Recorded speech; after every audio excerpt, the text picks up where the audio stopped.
உன் துணை பற்றிய ஒரு முக்கிய செய்தியை உன் அம்மாவான நான் கொண்டு வந்துள்ளேன். அலட்சியம் செய்யாமல் கேட்டுவிடு. உன் வாழ்க்கை துணை உனக்காகவே படைக்கப்பட்டவர், கடவுளால் இணைத்து வைக்கப்பட்டவர். இப்போது இருக்கும் சூழ்நிலையை வைத்து எந்த முடிவும் நீ எடுக்காதே. காலம் கனியும் என காத்திரு குழந்தையே. உன் நல்ல மனதிற்கு எந்த கெடுதலும் நடக்காது.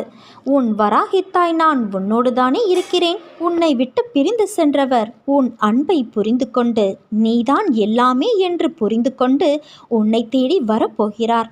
அப்போது நீ மன்னிக்க மட்டும் கற்றுக்கொள். ஏனென்றால் நீ இந்த வராகித்தாயின் பிள்ளை.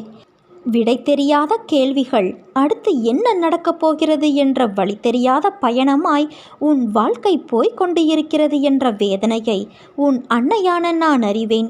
எதற்கும் அஞ்சாதே. என்னால் உன் பயணம் வழிகாட்டப்படுகிறது. உனக்கு துணையாக நான்